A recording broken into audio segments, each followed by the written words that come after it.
and we're doing something a little bit different tonight. Uh, the wrestling world has heard and is mourning the passing of a very beloved wrestling character, but more so a really good friend to so many of us.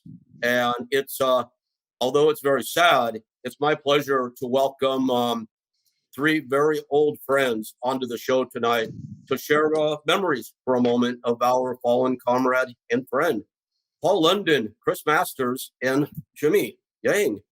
Akio, man, you guys, so good to see you guys. I wish it was under different circumstances. I really do. How you all doing? Yep. Okay.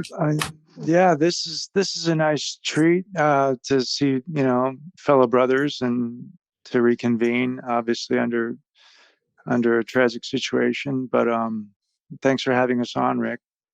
Yeah, thanks, Rick. Guys, and I really appreciate this. Like everybody else, I was shocked. I just found out about this 2 days ago, which is I think 3 weeks after Ryan passed, and I all got the word on the same day. So there's a lot of shock in the wrestling world right now. I would say more so than we usually hear, and it's not to compare it because it's so sad when any of our friends fall. But I think a lot of people really felt this one. And Paul, why do you think? What's the vibe here with everybody?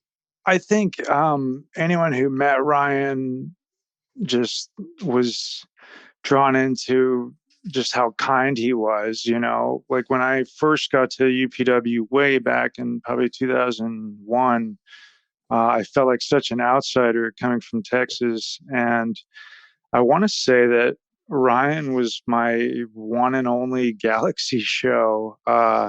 Once I showed that I could hang, you put me in there with Ryan, and he was just so generous, but he was just soft spoken, but just so friendly, like in his eyes, in his demeanor. And he just wanted to enjoy being a professional wrestler, and he enjoyed it as much as the business, I guess, would allow. But anyone who came in contact with him instantly felt his passion for the business, but for life, and just being such a kind-hearted guy. And there's a lot of quote unquote nice or kind guys in wrestling or whatever, but you eventually, you might see through that here and there, but not with Ryan. I mean, he was just, he's one of the innocent ones, I mean, he's really innocent. Like you would never hear a bad thing about him, and he would never speak down about anybody or to anybody. I mean, he was just happy to be in the wrestling business, and that's a very infectious quality, especially when we all go through our struggles just to try and get noticed. So you're describing him so well, and I think, man, like innocent, he was like, just on like Jimmy. You guys were really good friends, weren't you? And I know you probably have a million recollections and great memories. Is there one in particular that really stands out that you could share with us? Yeah, it's like like I have a lot of memories with Ryan. Just first time meeting him, just like Paul just described. Ryan just had that aura about him, that charisma that you instantly gravitated toward. Like it's like this dude's awesome. And so like me and Ryan's connection, like we first met him, he was awesome, but what we bonded over is our 90s vivid porn stars. So we love the Christy Canyons and Raquel Darians and Kara Kenners. And we actually swapped porn boxes one time when he said that we done. Oh my god! I got this. So that was our bonding. Jimmy, I'm really happy that you shared that because seriously, right? I mean that because in times like this, we tend to get very sad and very serious, and for good reason. There's a story. If Todd Kennelly were here, there's a story. Todd and I are saying, would we tell it about him? Would it be appropriate? But that's what it's all about, man. I mean, he was such fun to be around. And Chris, I know you were really hit hard by this, Chris. Really hit hard, and I can feel it to you. What's going through your mind? Well, first of all, that was hilarious, Jimmy, and that makes me think that's the Come on, second Rick knows funny. this, right? Heck, Hollywood, baby. That was the second. You remember Chris Cage in OVW and then WWE? Yeah.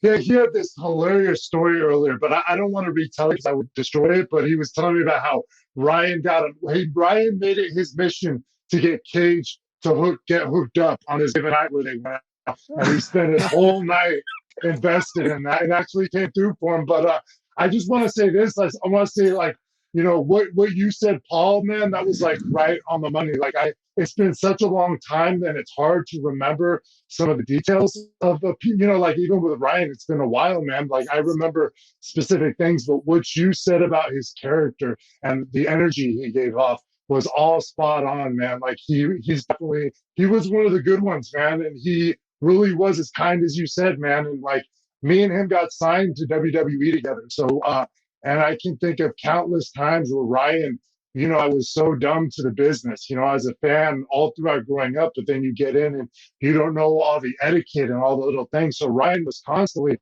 having to put fires out for me everywhere I went. And, I just always remember I went to a WWE SmackDown for, how they come out to look at the talent. And I was so fired up because Dawn Marie was so into me. And she was like, she kept flirting with me and everything. And I thought it was the coolest thing ever. And I was kind of giving some of it back. But then Ryan was like, he's smarting me up. He's like, nah, dude, you can't be doing that, man. Like, you're going to bury yourself before you even get there. You can't be hooking up with the divas before you even get signed or anything like that. So it was just little things. It was little things like that with Ryan, man, where he was constantly, he'd just constantly be helping me inside and outside the ring. And, it was just really sad, man. The circumstances hit hard, and to know that it happened as long as it did is still something that hurts. And, I hope that we get more answers on all of this. So, yeah, Chris, after this, tomorrow, I'm going to send a link out and try to put together a Zoom for, all his UPW friends. Jimmy, we'd love to have you if you would join us. I know we came up in different parts of the country, but it'd be great if you would join us. I think we can really get more information and get into it. I know a lot of us want to know. People are asking, and thanks again, you guys, for coming onto this tonight. Thanks for having us, Rick. Going on. Everybody appreciates it. I'm reading the comments. And guys, Boston, Butterbean, and Sean will be up in a moment. We are paying tribute to a good friend and fallen comrade, Ryan KG Sakoda. I have a lot of memories of Ryan also. Just one real quickly. As much as I always would like to think I was one of the boys, I know I was not one of the boys. I'm a promoter, and I get it. So I stand apart, not above, apart, probably below. After, Chris, you and Ryan, you remember, you got your WWE contracts the same day. They used to get mailed to my office. I remember having the pleasure of giving them out. And Ryan grabbed Jungle Girl, Erica Porter, our women's champion, and he made the biggest point of taking me and my wife out to dinner at the hotel at Disneyland where he worked. And he was like so proud to be able to do that, and like so genuinely appreciative that like I actually felt like one of the boys for a night. So that was super cool. And that's how I always think of him. And guys, thank you. We could go all night. I don't want to keep you. I said this is awesome. And I've always thought of you as one of the boys, Rick. I never looked at you as a promoter, and you certainly never come off as a promoter ever in any light. You are one of the boys as far as I'm concerned, and you always have been. And organizing this right here just proves it, and I think something that maybe people didn't even know about Ryan was just how funny he was. Like, especially like I remember in OVW, which was its own kind of mind fuck, that he had so many good impressions, whether it was of like Rip Rogers or of Horseshoe. His Horseshoe impression was oh my God, you're right. How did I forget? His impression. I forgot about that. Yeah.